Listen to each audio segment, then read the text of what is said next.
everyone, and here's a devotional for Thursday, July 1st, 2021.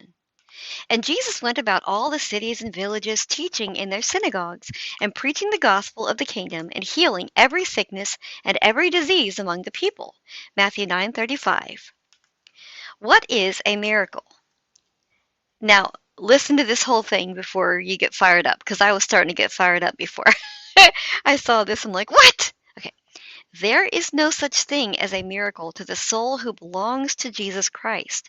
There is nothing unusual in the work that the Holy Spirit does, even though it seems out of the ordinary course of nature to our finite sense and judgment. Jesus Christ can heal the body. He can deliver the tortured mind.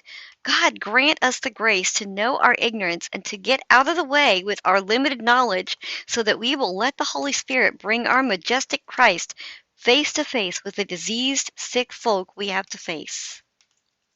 Holy Spirit of God, reveal the beauty of Christ to me and through me.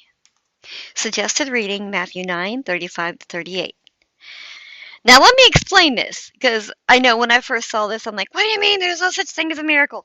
No, what he's saying is this. God, to the human finite mind, they are miracles. But God is the God of the impossible. He's the almighty, unstoppable, all-powerful, always present, all-knowing God. God can do whatever he wants, and God works what we consider miracles as human beings. Let me try to drive this home. Wes talks a lot about, in Acts where we learn about Peter and how he was arrested and he like surrounded by all these guards and that, but an angel came in and released him from the prison.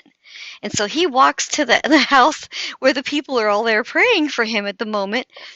And so he knocks on the door, and then the servant girl opens the door, or or whatever, and she runs in there. She's like, Peter's here, you guys. God answered our prayer. Peter's here. But she forgets to even let him in. And they're all like, oh, it's probably his angel or something. It's like, they were not they were not believing about their prayer, that God was going to answer their prayer.